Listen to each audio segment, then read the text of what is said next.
All right, good morning everyone. Welcome back to the Two-Stroke Turbo channel. It's one of the best YouTube channels on the internet is what they say, and I couldn't be happier. It's a beautiful day here in Portland, Oregon. If I look out in my parking lot over all my clunky cars, I see blue sky, which you don't often see here in the Pacific Northwest.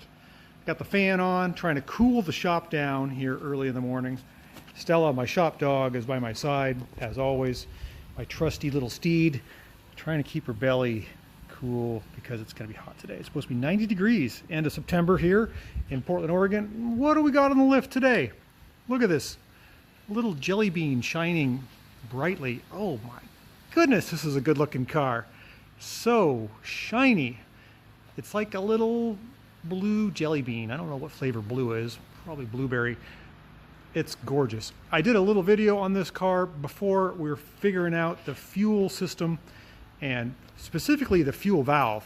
This car is British built. Even though it's got four wheels, it's British built for the Canadian market. Kind of an oddball, and originally had, let me turn the light on here, a brass fuel valve coming out of the tank right there. It's gravity feed system, so the hose has got to just gently glide down to the carburetor right here, and you can see the stains on the bottom of the engine.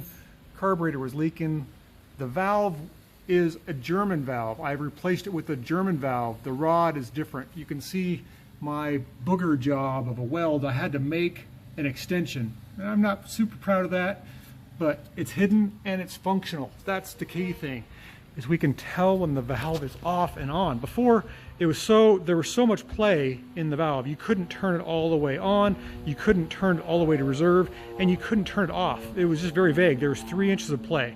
So now we've got it down to a 1/4 inch of play, and I'm happy with that. So what I mean by that, I'll show you.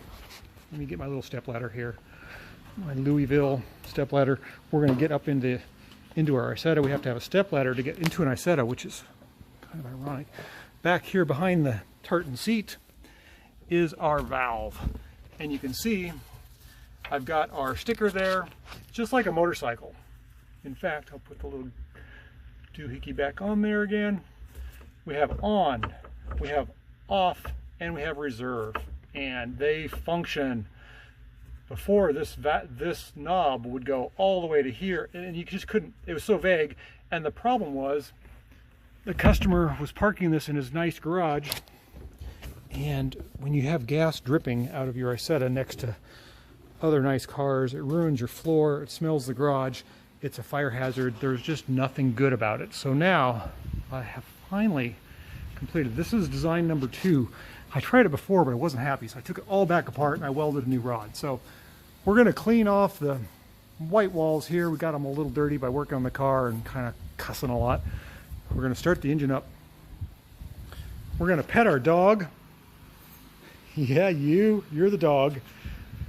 And take it for a little drive. You can't go though, because this is a really nice car, and your shedding will get white hairs on that beautiful tartan interior of that Isetta. So hang around and we'll go for a drive. As soon as I get it off the lift here, you're really going to enjoy it. You don't want to miss it, so stay tuned. Okay, we are outside in the glorious sunshine here. Stella, our shop dog, is now gone from cooling her belly to warming her belly. I cannot keep track of what the dog does to moderate her temperature, but if any of you guys are watching, you probably think this is the hottest car on YouTube, and it really rightly is. It is gorgeous. So this is a British built Isetta. I'm going to show you a few features, and we're going to take it for a drive. So let's see if we can get it started up here. Let's turn on our brand new gas valve. We're going to reach behind our tartan interior, and lo and behold, we put a new grommet in, and also we put a new sticker on to tell us what we're doing. So we're going to flip that to on. I think we're going to give the choke a little choke, which is this one here. It won't stay. Hopefully that's enough to get it started. There it went. Tried to go. I'm going to cheat, give it a little gas, and then we turn the choke off. We'll let her warm up here a little bit. got a bit of a low idle. Sounds great though. We've done all the service on this, checked timing, changed the oil, new gas valve, cleaned up the carburetor, put on a different drain tube for the carburetor so it doesn't mess up the paint if it does overflow. This is a British built Isetta, as I have stated a couple times. It has a unique Lucas electrical system with a single brake light and then turn signals on the side, which other Isettas do not have. Different bumpers, different accessories of all type, different mirrors, headlights. If you notice, the headlights are Lucas. You can see that. The Isetta emblem is different. It doesn't have the BMW propeller, like the two little blue propellers, you know, spinning, making it look like an airplane propeller. It doesn't have that. Single wiper, no vent in the door. Oh, breaking news, Stella has moved to the shades. You got too hot. We have a turn signal lever here on the door, and you can see it works just fine. I don't know what this button does. I think it's what holds it on. We have a horn. Very British sounding. Can you hear it? We have an axe handle for an e-brake, and there's a multitude of other little gizmos and switches and things. Just makes this car just delicious. So enough talking about it. Enough talking about my dog and her temperature needs. She is not allowed to ride with me in this car, unfortunately, because her beautiful white hair will get in that tartan interior, and I will be guilty, caught taking my dog for a ride. A joyride in a customer's car is not what I want to be accused of. So let's get this thing on the road. See how it does. Oh, we got the white walls all cleaned up. See that? A little bleach white, a little elbow grease. All the nastiness went away. Looks really good. I have forgotten to grease the steering column and the foot pedals. I'm going to do that really quick here before we take off. Too bad, the dog has got to stay. Sorry, Stell, not this time. Okay, we're going to focus our attention on the little British built Isetta. This thing is a joy to drive. I got the windows kind of polished up so that we can see where we're going. It's just got some dust on it. I have my seat cover to keep my dirty bum from tainting the tartan seat, and of course a floor mat too, which is just a towel. We got her all greased up. I had forgotten the pedals need to be greased. Make sure the axe handle is off. And let's take this thing for a drive. I'm going to pull the door closed. Lock's good. Clutch feels fine. Let's put her into first gear. It's a little vibrating when I give it gas, but I guess that's just fine. First gear. There it is. Gotta let the clutch out a little bit sometimes. I got our windows open, and off we go into the wild blue yonder. Hopefully we don't get smashed by a truck like that one. It's a little rattly in here. We have a reverse speedometer. This is a Smith's speedometer, not like the BMW Isetta, like German built ones. Looks like it works pretty good. We got no cars coming, so we are ready to give her the beans.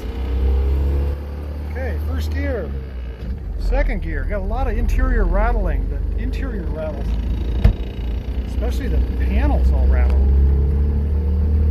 Okay, second gear. That's pretty revved up. Let's go for third.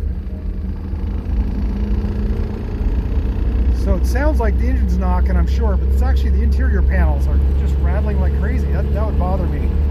Then we're going to go for fourth gear, and we're going to try the brakes out here, which I think is going to be, this has dual pistons on the front. Oh yeah, it has super sensitive brakes. It stops straight. Oh, and I forgot to turn the turn signal on. Right, because here it is up here. Okay, well, we're going back down into first. Hopefully it's not reverse. Okay, good. Every Isetta has a little different sound. This one's no different. I really miss the vents on a hot day like today, blowing air on my knees. This one was going to get very uncomfortable. Got to have that tropical air door. Okay, we're gonna pull out back on the main street here again. The brakes on this are so touchy. Quite different than a regular Isetta. Okay, let's let that truck go by. Clutch feels great. Engine runs great. First gear to the floor. Second gear. Let's see if we can get her up to, that's 30 miles an hour, and that is an MPH speedometer, not KPH. It's third gear. None of the wheels have fallen off yet. Runs good. Runs great. We're gonna go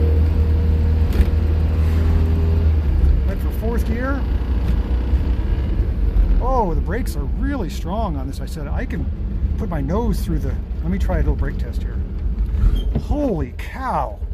Brakes are, I've never felt brakes on an Isetta like this before. They're really good. I cleaned them all up and adjusted them. Okay, we're gonna pull over here and do a, wow, the brakes are just amazing. I wish my brakes were this good. We're gonna pull our axe handle. There we go. I'm not used to that type of e-brake. Let's see, we're in neutral. Let her idle here, make sure there's no leaks. Get my long lanky body out. What a fun car. That's a blast. This is a good driver. It's not super powerful. It feels a little down on power, but the brakes are fantastic.